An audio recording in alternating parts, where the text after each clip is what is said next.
We are rolling. All right, thanks for everyone for joining us today. Today we have Mike Hatch, Director of Crisis Services for the Mental Health Association of the Southern Tier, as well as Sergeant Alex Legos Williams, who's the CIT coordinator for the city of Binghamton. And just as kind of a precursor here, in 2020, the Binghamton Police were one of only 5 law enforcement agencies in New York State to complete a One Mind campaign with the Association of Chiefs of Police, which requires law enforcement agencies to implement practices to improve police response to mental health calls. I know that they'll go over this a little bit more in detail about what the One Mind campaign is and the existing crisis intervention team training that happens in the city of Binghamton. But for example, 100% of sworn officers are trained and certified in mental health first aid, and more than 20% of officers are trained and certified in crisis intervention team training. Mike and Alex work together to improve and train Binghamton police officers. And with that, I will give them the floor.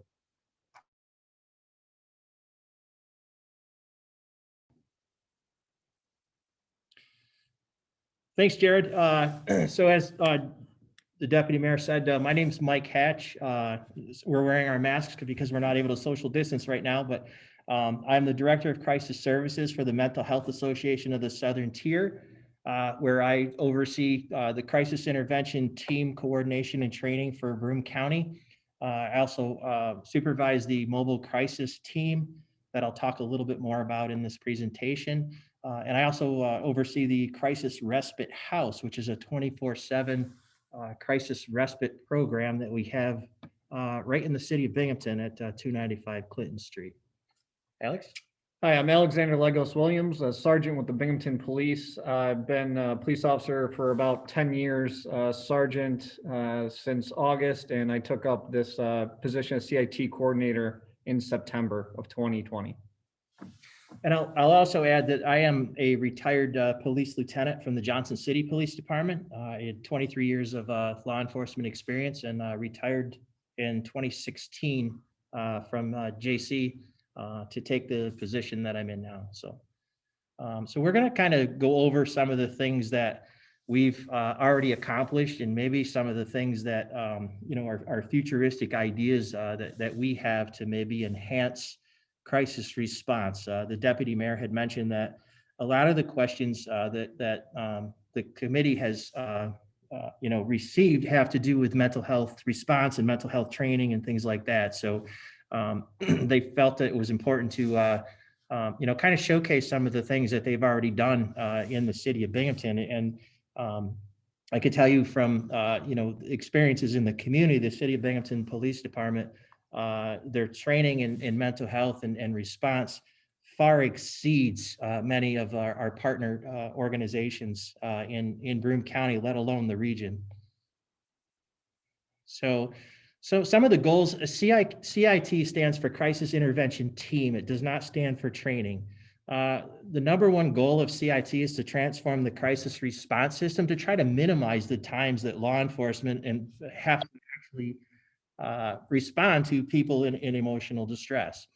The second goal of that is to provide the police and the first responders with the knowledge and the tools and resources to assist when they do have to go on those situations and help try to de-escalate it, divert those individuals from the criminal justice field is the priority. We're going to focus primarily on transforming the crisis response system and showcase some of the trainings and things that we've already done. This process started way back in 2015 with what's called sequential intercept mapping, where we had consultants come in and they kind of went through the process of crisis response with us and what resources we have and where we can improve on some of those resources. Typically for law enforcement, we look at intercept 0 and intercept 1. That's kind of where everything starts. The crisis or the incident happens.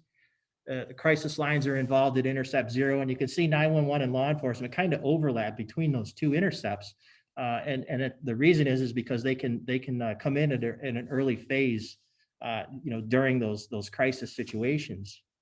One of the focuses, or the biggest focus, is in Broome County was that we looked at, is there an opportunity to divert those calls directly from 911 to those crisis lines, or involve the crisis care continuum, which is a piece of that in Broome County is our mobile crisis response team. And then is there an opportunity for local law enforcement to divert from arrest and even divert from hospitalization and revert back to that crisis response team? And we've been very successful with that, particularly in the city of Binghamton.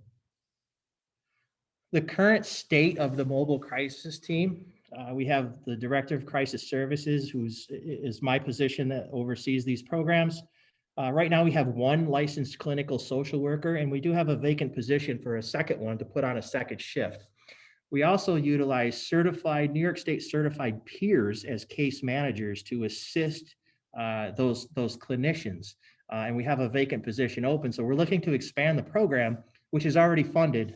That's funded through pass-through money from the State Office of Mental Health to Broome County Mental Health, and they provide the funding to the Mental Health Association to provide these services for the community. And we deliver this service through partnerships with Broome County Emergency Services, and our local law enforcement are our key partners in this. And that service provides an on-demand service to try to de-escalate situations and avoid hospitalizations and diversions from jail, and assist the police officers in any way they can. Mobile Crisis was launched in 2016, and it provides that on-demand. We like to say we like to meet people where they're at. We like to meet them in the community and try to avoid any sort of traumatization where they may have to be taken in a police car to the hospital, which can be very traumatic for an individual to have to interact with law enforcement in that way. So if we can avoid that, we make every effort to do that. And as you can see by our numbers in 2020, we were very successful in doing that. The mobile crisis, which at the time was a mighty team of the one person you see on here, Sandra Westgate, responded to more than 250 initial crisis calls. And our peer response did 170 follow-ups just on those 250. The statistic of more than 75% of those 250 calls were stabilized in the field, meaning they did not have to go to the hospital. And the police officers could stand by, make sure that Sandra and our peer support person were all set, and then they could clear the scene. And then the call was passed off to mobile crisis. It's been a very successful model, and we're looking to expand on that model as much as we can. The Mental Health Association of the Southern Tier has current partnerships with the Binghamton Police Department, the Broome County Sheriff's Office, Johnson City, and Vestal Police. We have a business association agreement with the Binghamton Police to assist them through all of this, all these collaborative efforts that we're talking about today. And what these police departments do is they actually provide Binghamton Police records, actually keeps a separate file of all the mental health complaints that come into the city. And we pick those reports up typically 2 or 3 times a week. And we go through those police reports, and the mobile crisis team are assigned to follow up on individuals that after reading the report is either requested by the police officer to go and check on that person and follow up and provide services, or we'll read through the reports and say, geez, this person may benefit from outreach. Let's see what we can do to help them out. And we've had great success with doing that. And we do that with all of these police agencies that you see listed here. Through these partnerships, we collaborate with people like Sergeant Lagos Williams.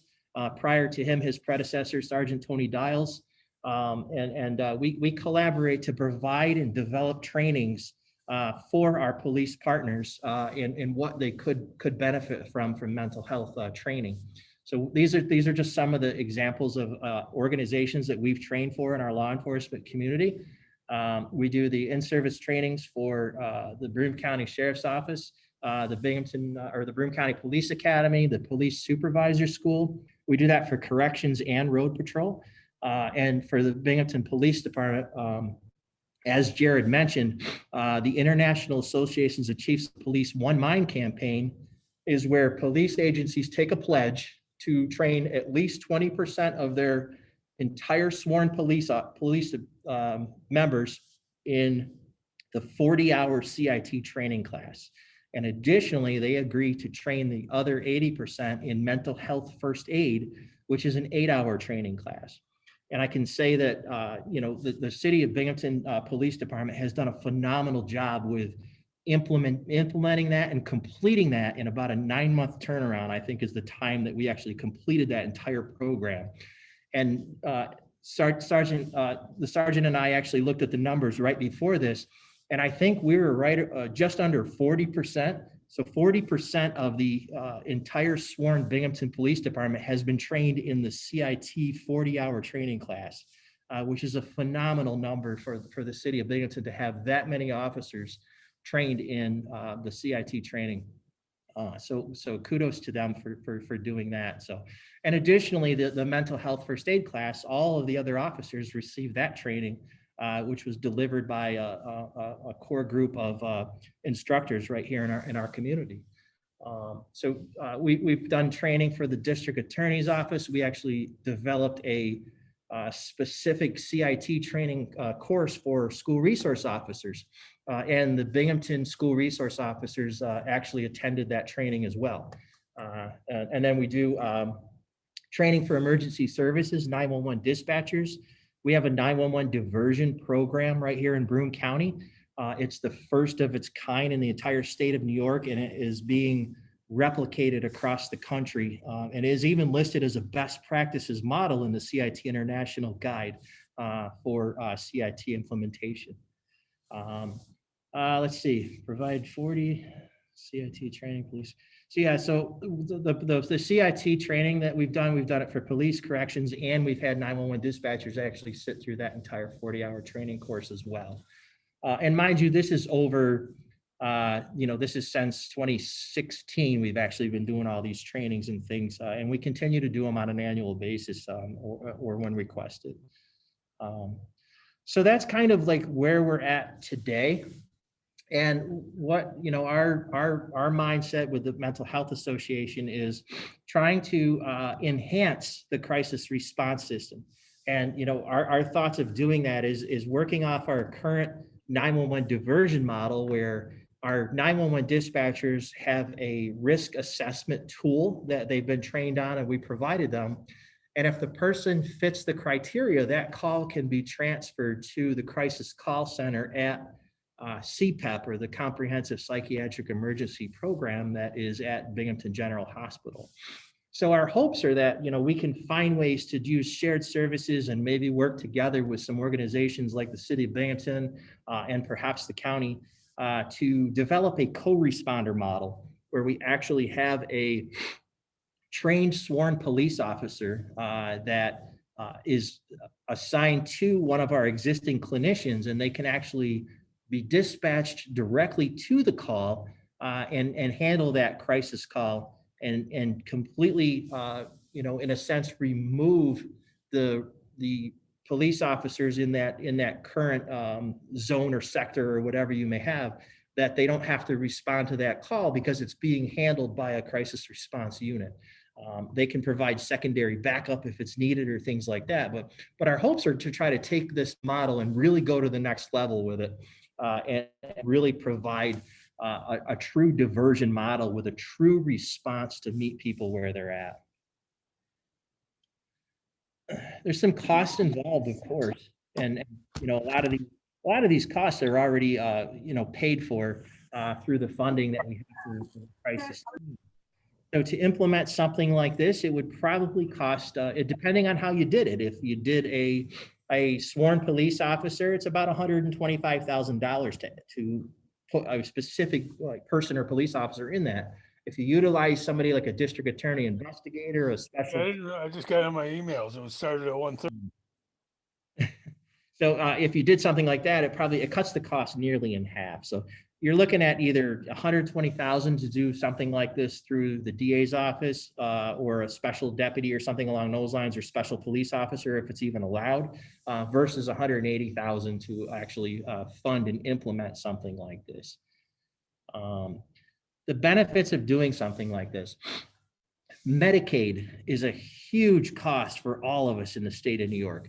So not only is it the right thing to do for our community, and it gives them a special response where somebody has the training and the ability to spend the time with that person to de-escalate them and connect them with the services they may need.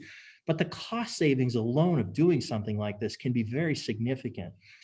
These are just numbers that we looked at initially. So if somebody goes to the hospital and they're a Medicaid recipient, you have a bill for Medicaid for the comprehensive psychiatric emergency program. It's $1,095.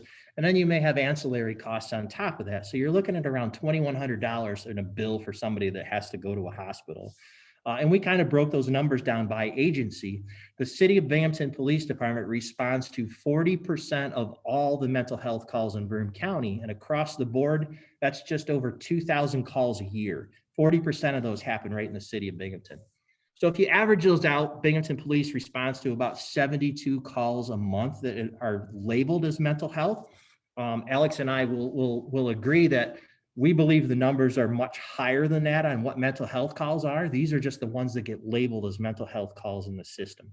So if you do the math on that, where you have a specific unit that responds to just 25% of those calls, and then you do further, you break that down further and say, let's say they're successful 68% of the time, as opposed to 75, which our numbers actually are. So we lowered the number a little bit and said, let's say they're successful 68% of the time.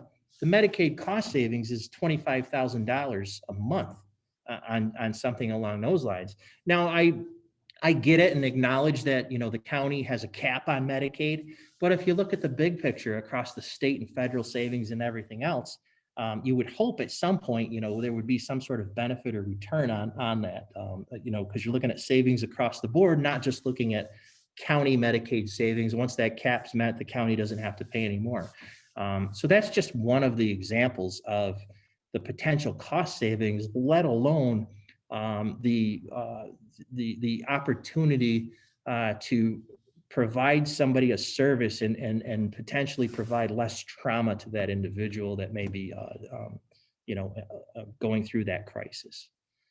And that's kind of it. The road is really just refine the roadmap, figure out what the best the best options are for us, and maybe look at some shared services through either the county and the Binghamton and the city of Binghamton in a collaborative partnership, and then just improve that mental health response system.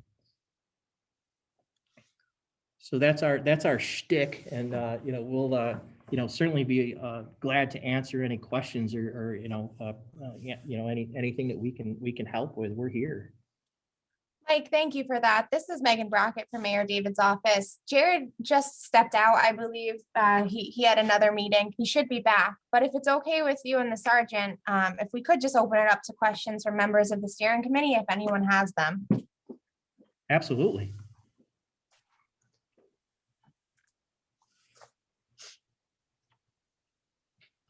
Hello, Michael Hatch. This is Reverend Mario Williams. How are you guys doing today? Good, how are you? All right, doing well, thank you.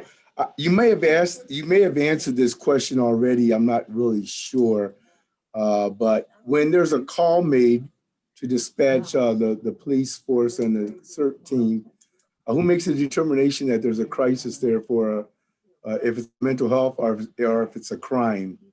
Because there were some concerns in the community about certain individuals being arrested that were having a crisis and they felt that intervention should have been done by the mental health team. However, there's a debate about the role of the police officers responding and taking the situation, getting the situation under control first, and then making that determination. So I guess my question is, when a call comes in, who makes that determination that it's a crisis, a mental health crisis? Sometimes you get a call and the parents are requesting the police officers to come out.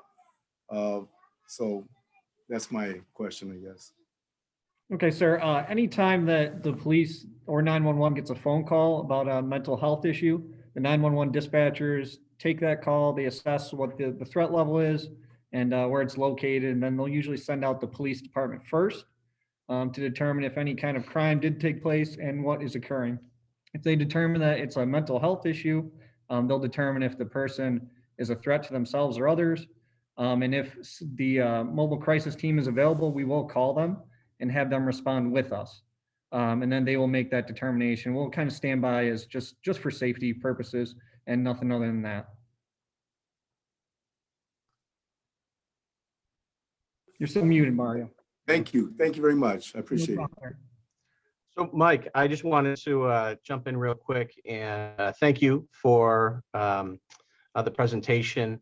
MHAST has been a great partner for the city of Binghamton.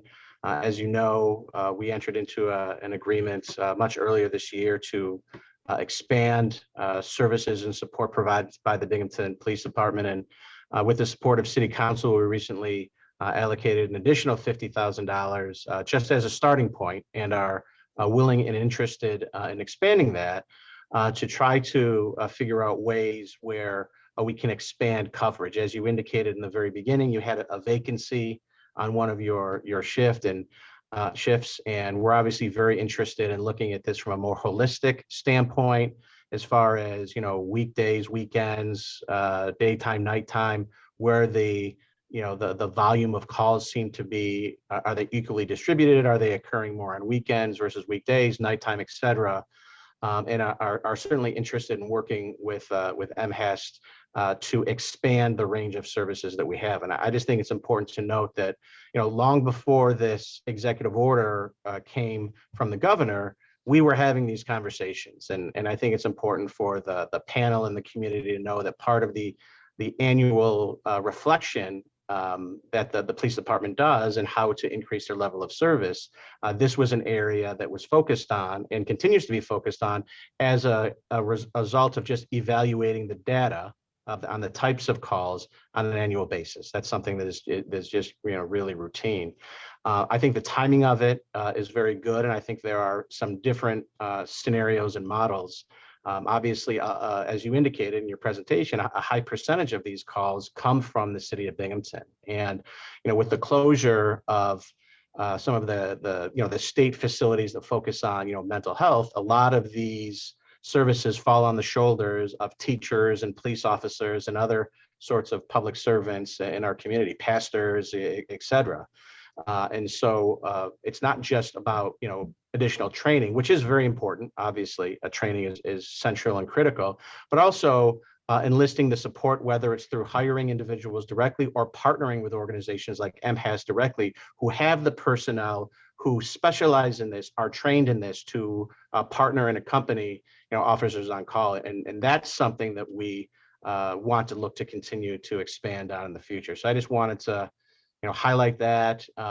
You and your team came to City Hall, I think it was over the summer now, where we highlighted that partnership and the expansion of that money. And I know that we're finalizing that plan as we speak. And if we need to invest additional resources in that area, I just, you know, want everybody to know that the city is more than willing to do that. But we need to have a starting point somewhere and work on a plan that's well. And I know that City Council supported that allocation of funding as well.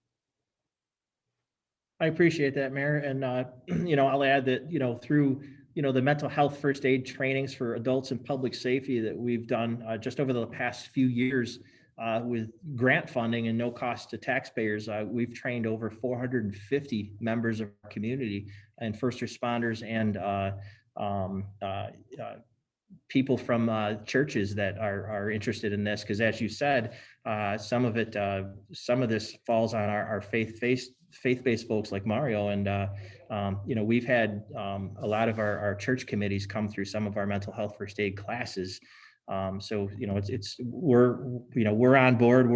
We're here in the community, and we're here to, you know, assist through this process. And as you've mentioned, you know, we've been transforming the crisis response system has been on our radar for at least the past 6 years. And we've been working on it and progressively working towards, you know, where we're at today and where is tomorrow going to lead us to. So. Yes, hi, Michael. This is Reverend Williams again. How many African-American pastors or leaders, community leaders, have been invited or have participated in the training that's been offered, and how does one get involved? Because I'm not really aware that that training was available Yeah. to clergy. I don't have a specific number for you on that. And I'm just, even off the top of my head, I wouldn't even want to give you a number, but I can certainly make sure that you have the contact information with the right people, Mario, after this meeting, and I can hook you up with the people that set those trainings up. I mean, they've kind of stalled during COVID right now, but post COVID, once we're past this next hurdle there, I think those trainings will ramp right back up. But I'd be glad to put you in contact with the person that organizes those trainings for us. I appreciate that. Thank you. I think Karen had a question. I did, thank you. I missed the very beginning of the meeting. I was on another Zoom meeting with work. I had a question because you mentioned you currently have one counselor, with a master's in social work, and that you want to add an additional one. And I think you said you had funding for it. But you also, I think, mentioned that this would only cover like Monday through Friday. And I thought it was 12 hours a day. I'm just wondering, because it seemed like this was a really big concern with a lot of the people in the last few meetings. What would be or could be the solution for the odd hours, or is there one? I know this is no easy fix, but I just think that this question will probably come up. I think the plan is, I think the plan is 15 hours a day, and it's probably going to be just to start and pilot it Monday through Friday, 15 hours a day. So we'd have the day shift and the afternoon shift covered. I have studied the crisis numbers inside, outside, left and right and up and down, and there's no rhyme or reason to them at all. Just looking at the numbers, the one thing I learned from that is that crisis has no calendar.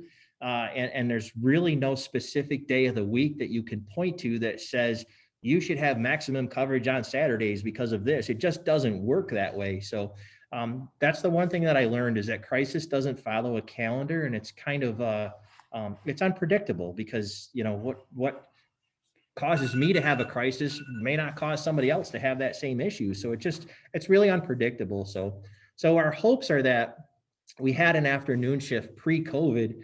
That typically was our busiest time, was during those afternoon hours.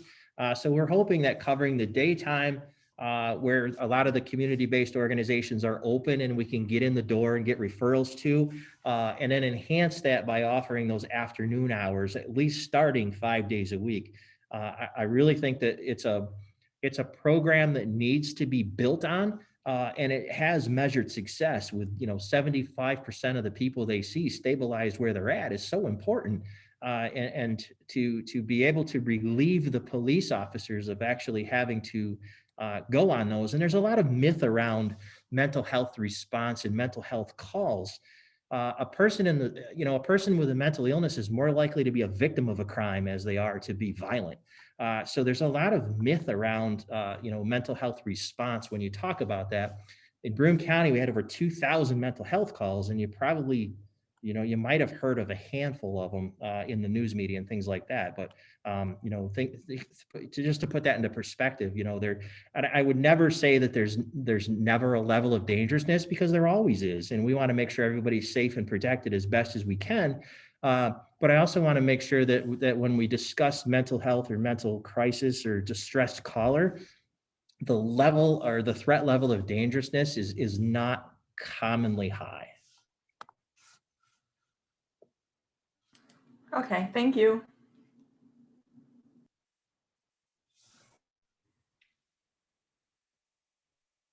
Hi, it's Joe Burns.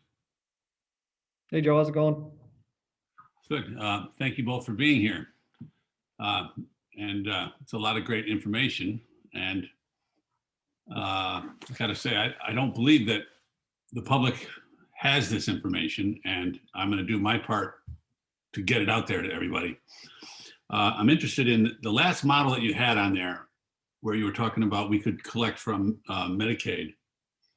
Is that only if we go ahead with hiring our own person for that category that you were talking about? And also, if we did go that way, I assume private insurance, if somebody has private insurance, we could also collect with private insurance. Is that correct?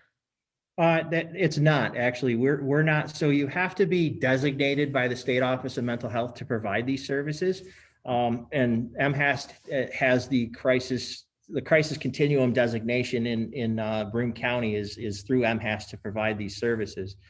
The cost savings comes in where MHAST has the ability to bill only managed Medicaid organizations for that service. And the cost that we bill is much less than what the hospital bills. So if you go to the hospital, and I'll take just that component of a bill for the comprehensive psychiatric emergency program. So if a person goes to CPEP, the Medicaid bill for that is $1,095. The Mental Health Association bills only community or only managed Medicaid. So they have to be signed up for with managed Medicaid. We cannot bill private insurance or any of that. And we don't bill people that don't have insurance. So only managed Medicaid. And we bill that at $109 per unit, which is a unit is 15 minutes. So you're talking about a significant, less cost for somebody to respond from a community-based organization that has the designation to provide this service, as opposed to hospitalization. Mhm. Okay, so the city can't get back any money then, if the city's providing services. Yeah, I mean, you'd have to talk to your finance people about Medicaid and how much the city, and that might be a question for the mayor or Jared even, but how much the city has to pay towards Medicaid. I don't know those numbers. I'm not sure. I mean, I know those numbers are capped for the county. So, as far as, actual, savings to the city, that would be a question I would refer to them or the finance folks. Okay. Then also a question about, I know that after 11 p.m., we don't have any coverage until morning. And what would it take to get coverage for that time? The one thing that we've found through looking at the numbers and the data and things is that a lot of times what happens in those after hours is the individuals in crisis have substances on board. So from the perspective of a mental health clinician, it's very difficult for them to say this is either substance induced or this is an actual mental illness situation. So the one thing that, and we've actually had discussions with the State Office of Mental Health about this, is it's very, number one, it's difficult to find licensed clinicians that are interested in this type of work and want to do this work.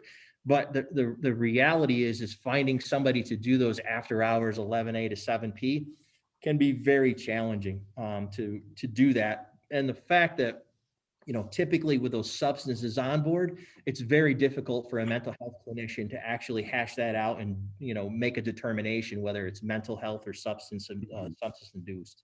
Mm-hmm. Okay, and our CIT officers still, even though the mental health isn't available after 11 o'clock, they're still trained to take somebody having a mental breakdown of some sort, to then take them over to the general hospital, to that unit over there, even in the middle of the night? Yep, that's what we're trained to do. We assess how much they're in need of that asset, and then if they are in need, then we take them right over. Okay. All right, thank you.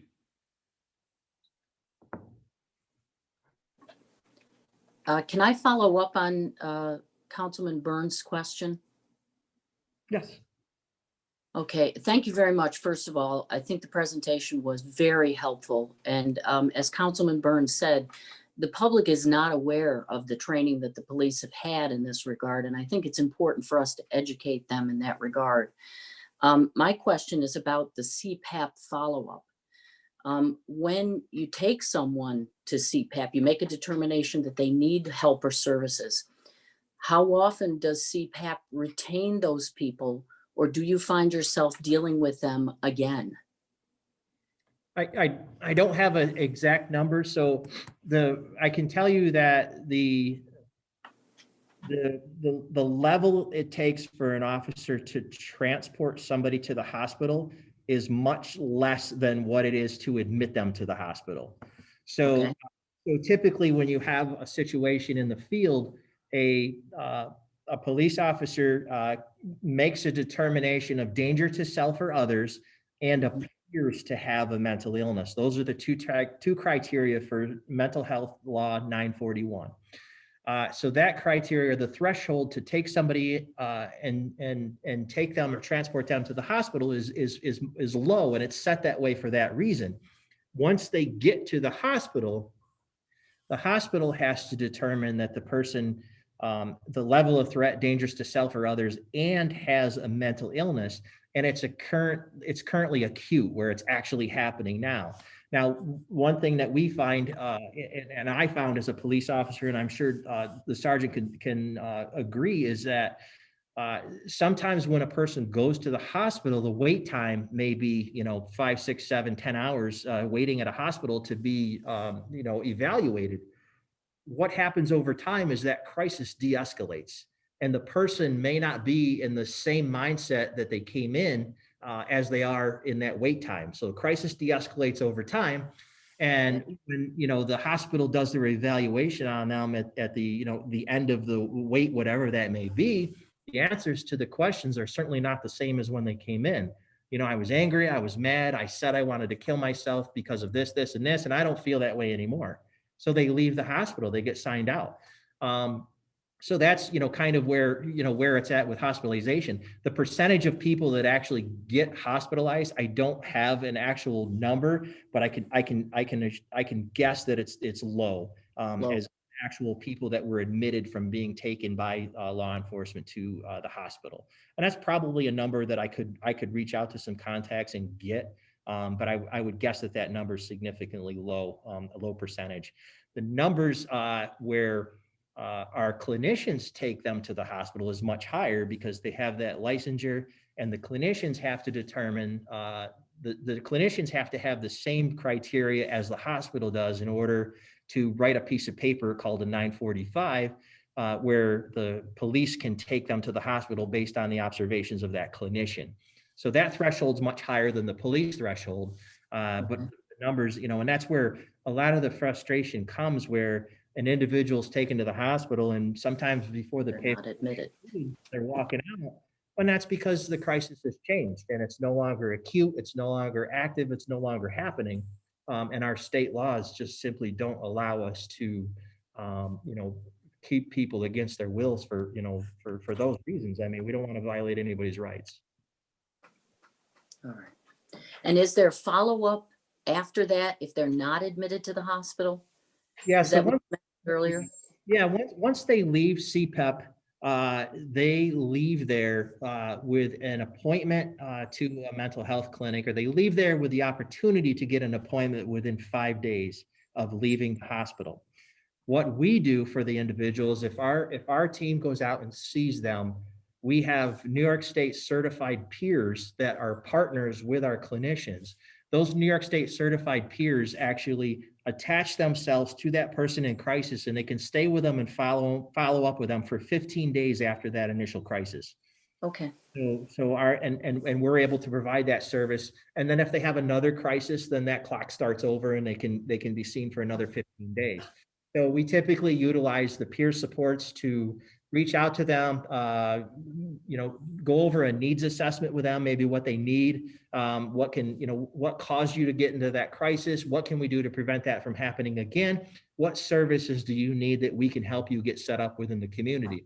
Sometimes transportation is a barrier. Our peer support people will transport them to go get their medications. They'll take them to the hospitals or doctor's appointments or whatever they need, or they may even rise to the level of needing to stay at our crisis respite house, and we'll actually transport them over there, and they can stay there for an extended period of time now to provide further peer support services 24 hours a day, 7 days a week. Great. Okay, thank you very much. I appreciate the information. I have one more question, if you don't mind. And I don't mean to put you on the spot or anything like that, anywhere, any close to that. But the people that I talk to, they're upset about these things that they see on the national news. And the two that come to mind are that happened in Rochester. The one where the man was having a breakdown. He was naked. They put a bag on his head and they lay him down and in the snow, and it's snowing and nobody's covering him up. and the other one is the little girl who was handcuffed and was pepper sprayed. The training that we have in Binghamton could, I can't say could it happen, but what would our training be that might be different than what occurred in those instances? Well, we're doing the training right now. It's mostly in recognizing that there is a mental health episode and then getting that mental health treatment as soon as possible and as humanely as possible. Because we obviously know that something like that shouldn't happen. And we're taking steps in order to stop that from happening. Just telling guys, hey, this is a mental health episode. This person needs mental health treatment as quick as possible, and they need an ambulance at that point is a huge factor. And we're all getting that training. We get it yearly in the in-service, and I'm reaching out to get more training for more officers.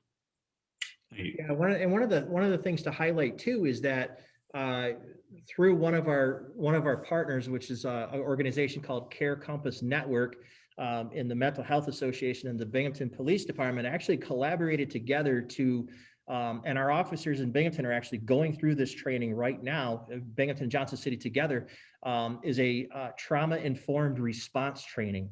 So right now in-service training, they're getting a 2-hour block on what it means to be trauma-informed and what sort of response you should have to somebody that's in a traumatic situation. Understanding trauma and being trauma-informed is half the battle when you walk into a call or an incident, and having, just having a good understanding that you don't know this person's story. It's likely that there's some sort of trauma that happened to them to get them to where they are today in this crisis. And we're providing that training right now through the end of March for all of the police officers in the city of Binghamton and Johnson City are receiving that training right now. That's great. That's great. Thank you. Yes, I have another question. Does anybody have actual numbers of how many calls that were being received for mental breakdowns or criminal activities? There's comparison. Is there more calls for the Binghamton Police Department for mental crisis or criminal activity in our community? I mean, I would say that, I don't have the exact numbers. I think that's, probably something in the chief's office that you could probably get and access. But I can say that of the 2,000 mental health calls, 40% of those happen in the city of Binghamton. But I would take an educated guess and say that, checking the numbers with the chief's office would probably say your crime numbers are considerably higher than your mental health numbers. Yeah, the reason for that comment there was I wanted to see if the burden of the mental health crisis was shifted over to the Binghamton Police Department, or is it working with the intervention team? Since you developed an intervention team, it's really kind of reduced some of that burden off of the police department. I think so. The current model, the police still go on the calls with those mobile crisis clinicians. So the police are still involved in those calls, but I think that the model that we demonstrated towards the end of the presentation could almost allow those patrols in those certain areas to continue to provide the community service and protection for the city of Binghamton while those mental health calls are being diverted and handled by a specialized unit. And I really think that, this is, the councilman mentioned, the Rochester incidences. This is, God forbid anything like that ever happen in our community. There's always, stuff happens and God forbid that ever happens in our community. But I think I think we're ahead of the curve as far as the training and the programs that we have. But I also think that there's an opportunity to enhance those and grow and potentially prevent something like that from, put things in place now that even further prevent something like that from happening here. And as we know, and you're seeing it in Rochester now, we tend to have knee-jerk reactions to horrible situations. I think that there may be an opportunity to, put some further preventative things in place now in our system and our program. I mean, I'm not saying that Broome County and the Binghamton and the system that we have right now is perfect, but I will say that it's better than a lot of the things I've seen in other communities. And I will say that, I feel like our leadership in our communities are very progressive when it comes to thinking ahead and designing systems. And the system, the system that we have right now isn't perfect, but for whatever reason, it's being modeled across the country when you talk about 911 diversion and things like that. So we are in a good place, but we're in a place where we can take what we have to the next level. The last thing for me is, what are you doing in regards to getting that message out? Because I think that's what some of the community's concerns are, is that the work that you all are doing and what's working for us and being a model and all, it's not information not disseminated to the rest of the public or to the people. So maybe there's something more that you all can do as far as PSA or something like that to get the information out, to try to divert some of that negative feelings about how the police are handling. Because I really am really proud of the police force here, the administrative that we're under right now. We took a proactive approach. I think we still have a lot of issues to work on as far as culture diversity. Dynamics of our community has changed now with more people coming in to our community and stuff. And I think that's something that with training and educating people in the community will kind of release some of the tension and restore some of the trust in the police department. And not so much what was just taking place on a national level. It's good that we had to look into this and do this. It was inevitable. But I think that, like you said, we're way ahead of the 8 ball in this perspective and things like that. We have a long ways to go. So I'm just glad to be a part of this committee. And I want to commend you all for the great work that you are doing. But I think in some way it needs to get out to the community that this is what's working. I've been really educated through coming to these meetings and learned a lot. So I appreciate your time and your efforts and everything that you're doing. Yeah, we appreciate that, Mario. And it's one of those things that you learn about it if you're interested. That's a hard thing sometimes in the community. I know the mayor mentioned the press conference that we had over the summer to talk about the great things that we've done here in our community and showcase those. To the point where the city is been generous with providing additional funding to enhance those services. But it's one of those things that it's hard to advertise and showcase those things. They're all of the things that we talked about are available on the MHAST website. As far as the services that the Mental Health Association provides for our community, it's one of those things that you really don't learn about until you need it or you want to educate yourself. And that's sometimes really hard to do for, from the community perspective. But, the mayor's office has done a good job with enhancing this. The City of Binghamton Police Department has done a great job with making sure their officers have the education. And I can say from my own personal experience as a retired police officer, I did not know half of the community-based services that were in our own community until after I retired and started working for a nonprofit organization. So, and I look back saying, my gosh, I wish I would have known about that when I was on the street. So one of the things that we've done is making sure that we're educating the officers on what are the services that are available for the folks that you're seeing in the community. And one of those is the crisis respite house that the officers reach out to and utilize that as needed for our folks in the community. So Mike and Alex, we're closing in on about an hour. I wanted to present a question to you. I think a lot of the discussion regarding a diversion of 911 calls, et cetera, and utilizing mental health professionals. Can you speak to or provide a little bit of a context with that? Even if there is a mental health professional on a call, to what degree does you still need a police officer involved, whether it's for the safety of the individual, for the mental health professional, et cetera? Can you just provide a little context on that? Yeah, and very good question, Jared. And I think the best answer to that is not always. It depends is really the kind of the key answer in the situation. Our mobile crisis team responds without police officers numerous times throughout the day, where they'll get a call from an individual who's in crisis themselves.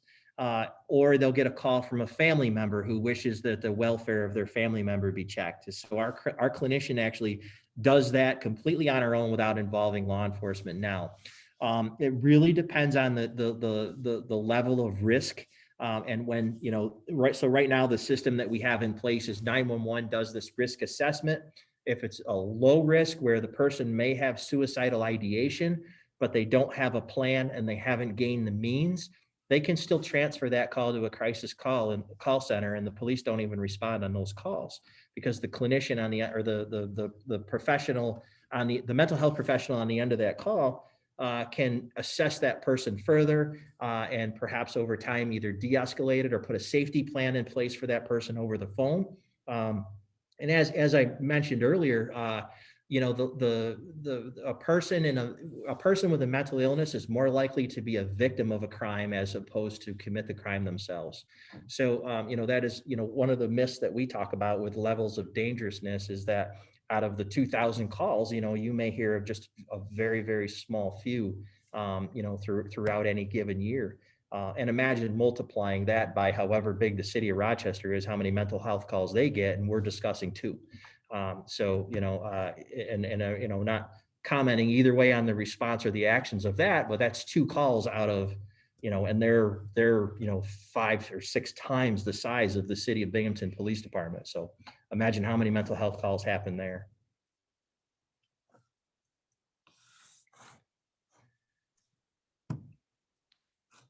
Any final questions for Sergeant Legis Williams or Mike Hatch? Thank you. Thank you very much, you guys. Yep, as I stated, this will be recorded and available on the YouTube channel from the city of Binghamton. This will be a great educational tool. Thanks to the members of the steering committee. Councilman Burns, you have a question? Yes. Can we get a copy of the slideshow? A link to it or something like that?